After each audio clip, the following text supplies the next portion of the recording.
Shalom bien-aimés en Christ, je vous salue tous. Ici vous avez votre humble serviteur, le prophète Olombi Ghislain. Nous sommes dans le ministère international parler du Saint-Esprit. Je suis venu apporter cette pierre à l'édifice, c'est-à-dire je suis venu donner le témoignage de ma vie pour pouvoir sauver quelqu'un. Le témoignage de la vie d'une personne est très important. Amen. Bien-aimé, je suis né d'une famille polygame. Ma maman est la première femme de son mari. Et elle a eu 3 enfants d'abord avant que mon père ne s'engage encore dans une autre relation pour épouser une deuxième femme. Et lorsque la deuxième femme était arrivée, la deuxième femme n'avait pas encore au début un enfant.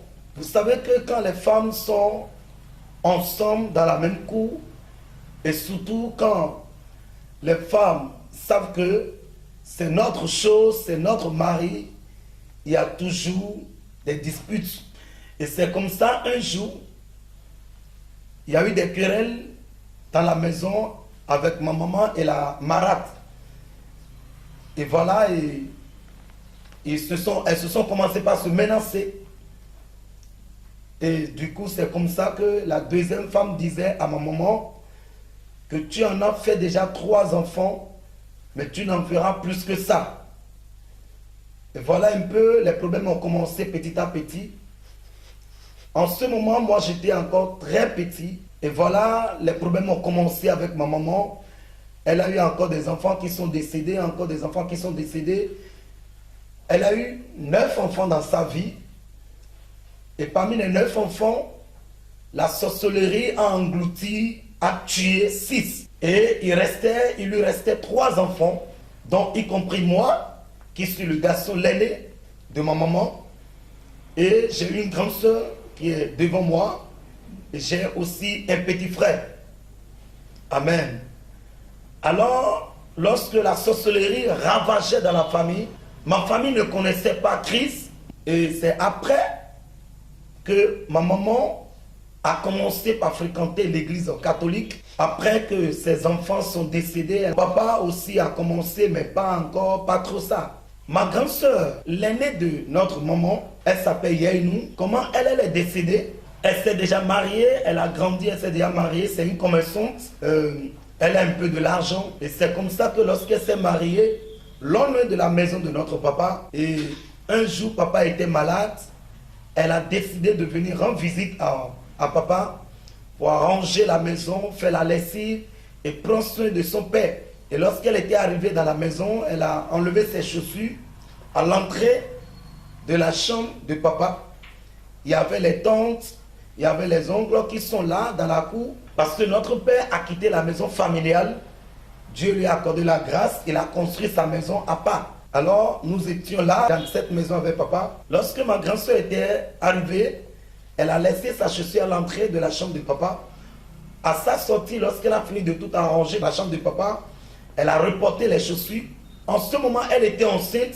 Elle portait une grossesse de 6 mois. C'était son premier geste, c'était son premier enfant, la première grossesse qu'elle a eue lorsqu'elle s'est mariée. Alors, elle est repartie à la maison. Arrivée à la maison, 5 à 10 minutes après, 15 à 20 minutes après, 30 minutes après, ses pieds ont commencé par s'enfler jusqu'au ventre. Et c'est comme ça que le même jour, elle était décédée. Le même jour, le jour où elle a quitté chez papa, elle s'est rendue dans sa maison, dans la maison de son mari. Elle était décédée le même jour, avec une grossesse de 6 mois. Et les pleurs ont commencé, les graissements de dents ont recommencé encore pour ma maman. Et c'est ce qui a amené ma maman dans les soucis, la tension, la maladie, puisque notre grande sœur, Yainou, était l'espoir de notre maman. C'était elle qui devrait au moins prendre soin de ses petits frères, de ses petites sœurs. Voilà qu'elle est décédée comme ça. Pour faire la synthèse, ma maman a perdu 6 enfants. Et moi que vous voyez ici, le prophète Olombi Ghislain qui vous parle, qui vous donne ce témoignage, je suis un témoignage palpable. Bien-aimé, s'il y a quelqu'un qui vit encore cette histoire, qui traverse la situation que j'ai eu à traverser, je m'en vais t'encourager pour te dire qu'il y a un Dieu qui change les situations. Il y a un Dieu qui change les vies. Et c'est le Seigneur Jésus-Christ de Nazareth. Bien-aimé, moi, je n'ai pas fréquenté, je n'ai jamais été à l'école à cause de la situation de ma maison. Bien-aimé, à cause de ce que la famille a traversé, j'étais tombé malade aussi lorsque j'étais petit. Personne ne savait pas que j'allais survivre. Et Dieu fait grâce, comme Dieu a un plan pour moi. Dieu m'a gardé jusqu'à ce que j'ai grandi. Alors, lorsque j'avais 15 ans, 14 ans et 15 ans, mon papa était tombé malade. Il avait fait des alliances, des pactes avec l'autre, avec la coépouse, sans que mon maman ne le sache. Donc si jamais il ose trahir la coépouse, ça dit quelque chose devrait lui arriver. Et c'est comme ça, un jour on était dans la cour, et papa a bien mangé avec les enfants qui lui restaient. Et lorsqu'il a fini de manger, dans sa joie, papa a dit voilà, j'ai acheté telle parcelle ici, j'ai acheté telle parcelle ici, j'ai telle chose, j'ai telle chose. Et c'est comme ça qu'il a brisé l'alliance.